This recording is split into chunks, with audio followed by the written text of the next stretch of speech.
Welcome back, Momentous family. Today we're going to be talking about what you need to look for when you're buying your next home, so that way you don't run into these expensive mistakes. As always, it is Patrick Robertson here, and we're going to talk about 3 of the most important areas you need to look for on your home from a contractor's view your inspectors usually miss. Now, this is a common area because when you're purchasing a new home, a lot of people look at the layout, the neighborhoods, where is it situated, the paint colors, all these different things to get the cost of the home, that market price that you're going to buy. But there's some hidden things that generally your inspector isn't going to see. Generally, you're going to overlook due to the excitement when walking through that home that you might not notice. And from a contractor's perspective, looking at it to fix all these different things or the cost to replace it, these are huge money moving activities that really need to be looked at from the very beginning before you purchase a home. To start off, number 1 is the mechanical equipment of the home. That is your heating and air conditioning, that is your well pump if you have one, that is your water softener if you have one, it is your boiler, your tankless water heater if you have one.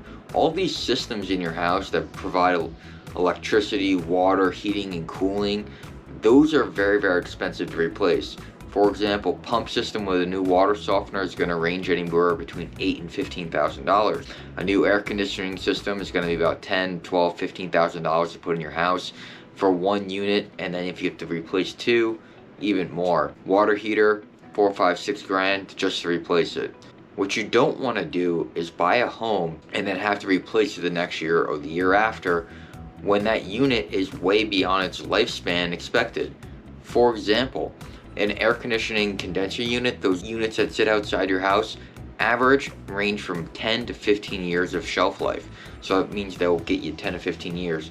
That big box up in your attic that actually blows air conditioning, that's 15 to 20 units, that's your fan coil unit.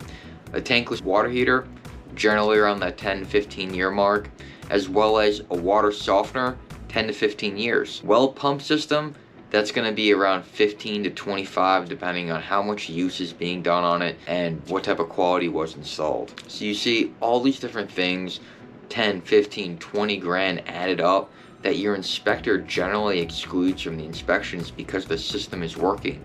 But what if you just bought a new house for $500,000 and you learned that your water heater, your softener, is both at the end of the lifespan? They're both at 15 years and you got an additional 1 year out of it, and then all of a sudden you're forking out 25 grand. So that's why it's so important to look at the mechanical systems of your home. Big cost to replace, and you don't have to do that. The second thing is the exterior of your home. There is such a large ticket price to replace the exterior siding, moldings, trims, repainting the entire structure, windows especially. We want to make sure that these are in great quality when you buy the home, because if they're not, painting the exterior of your house will run around $25,000 to $50,000. Replacing moldings can be in the $30,000 mark, even more depending on how much has to get done. Very, very expensive, and the last thing you want to see is like, oh, the paint's not that bad, it's just chipping a little bit here, chipping a little bit there. 2 years later, you're running into a $30,000 to $40,000 or $50,000 paint job just to get it back in shape. So what you want to do is before you buy that home, it's not that you don't have to buy that home, make sure the values that home is going for, say it's $500,000 again, if they're comparing it to other homes, check out the quality of paint on the exterior of the home, check out the moldings. Those things aren't cheap, and it'll allow you to make an argument to lower the price from the seller. The third one is a big one, that is the quality of the finishes. In today's world, we have a lot of manufacturing techniques to decrease the actual quality of the product while making it look good. A lot of synthetic products, light metal, light gauge steel, and just lack of quality in these actual products.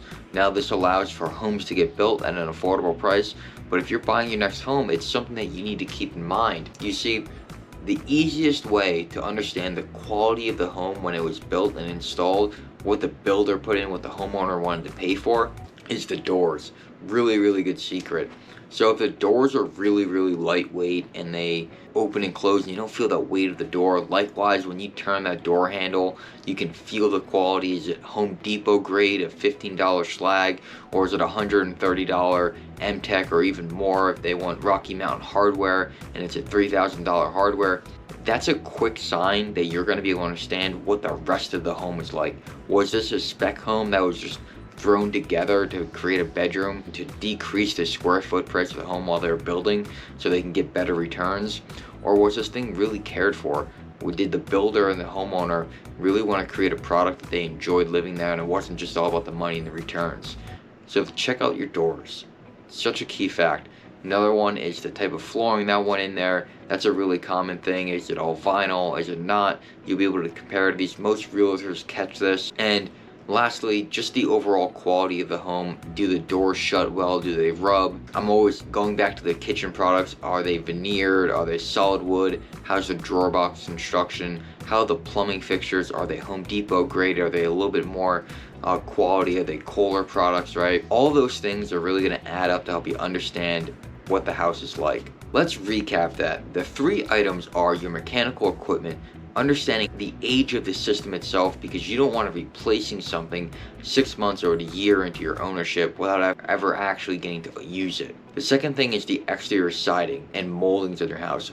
Is the paint chipping? Do you see any rot? Are the windows rotted out? Right there, those things are really, really tough expenses, and even if your inspector catches that, that's a huge arguing point with the seller to make sure that you're getting the best value for the money you're spending.